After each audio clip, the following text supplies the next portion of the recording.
پنځه صفات په ښځې کې پکار وي. بیا یې اختلاف هیڅکله سړي سره نه راځي. پکار دا ده چې د هغه کار چې کوم نه دا خپل خاوند میړه منې کوي نو د هغه کار ونه کړي، په هغې باندې عمل وکړي.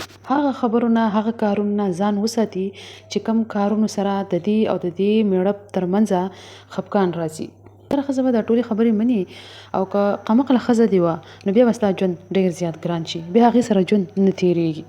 او هوښیاره ښځه چې وي هغه خپل د خاوند ډېر خیال کوي، خپل د خاوند د کپړو خیال ساتي چې سهار مهالې خاوند غسل وکړي نو دې ورته کپړې مخکې تیارې کړي، پیزارې ولا پاک کړي وي. خاوند میلمه راشي نو هغه ډېر ښه په خوش اخلاقۍ باندې هغه ته روټۍ تیاره کړي. د خاوند د روټۍ د خوراک وخت چې دی هغه ورته معلوم وي او ډېر په مینه سره هغه له روټۍ تیاری یې ورکوي وله.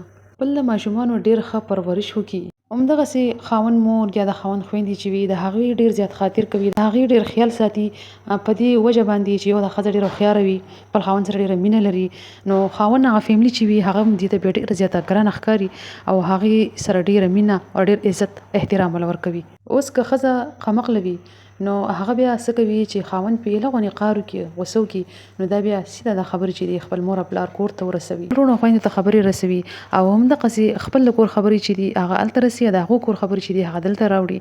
نو دا د هوښیارې ښځې کار نه دی، دا د انتهایي قمقلې ښځې کار دی. هغې دې کار سره دوو کورونو ترمنځ زړونه چې دي هغه بدیږي او یو بل ته ډېر زیات زړه کې اختلاف پیدا کړي. بل صفت په ښځې کې دا پکار دی چې هغه خپل د خاوند د مال ډېر خیال وساتي، مال بې ځای چې دی هغه خرچ نه کړي.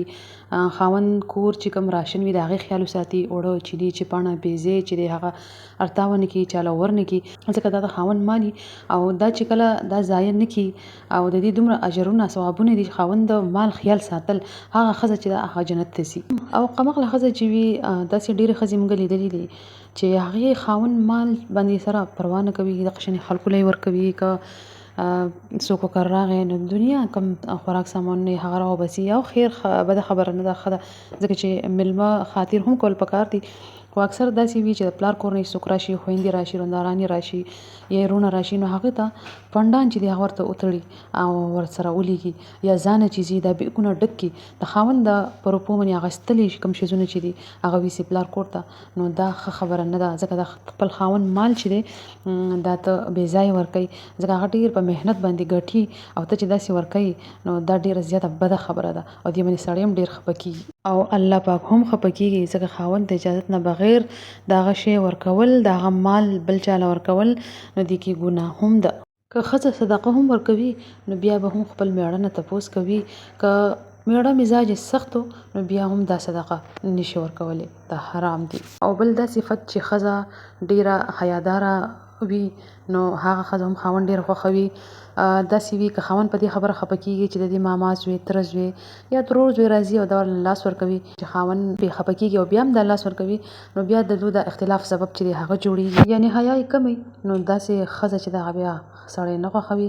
او بل خبره دا ده چې اکثر ښځې چې وي په کورونو کې ډېرې خیرنې ګرځي، ښه کپړې اچولي او بینتي رواني، نه سر منګزوي، نه ځان سنبالوي نو داسې ښځې چې وي که نه دا خبره په یاد ولرئ دا سړي سر هم نه خوښوي. کور کاري دا ماته پته ده هر ښځه چې ده هغه د کور کار کوي، وړو پرورش کوي، خو ځان به ورته هم صاف سوتره ساتي. خاوند راتلو نه مخکې ښکلې کپړې واچوه، ښایسته ښکلې لږ میک اپ وکړه، بنګړي بنګړي واچوه چې خاوند کور ته راشي بهر نه ستړی ستړی او چې دا ښایسته وویني ښکلې سنبال کړې د هغه زړه به ډېر زیات خوشحاله شي. او چې نه هغه غریب بهر نه ستړی راشي او تا ورته خیرنې کپړې اچولي یا سر دې ورته تړلی یا فریاد دې ورته شروع کړی وي نو هغه به نور هم زړه به یې خفه شي. دا یو وجه چې دا هم ستاسو ترمنځ اختلاف سبب جوړېدی شي، ځکه چې سړی به وایي چې ځان صفا ساته او ته به ځان صفا نه ساتې. اوس خو زیاتر ښځې داسې وي چې هغې کور کې سقا ګرځي، خیرنې ګرځي او بهر ته چې ځي نو ځان ډېر ښکلې کړي، صفا سوتره میک اپ وکړي او بیا بهر ته روانه شي.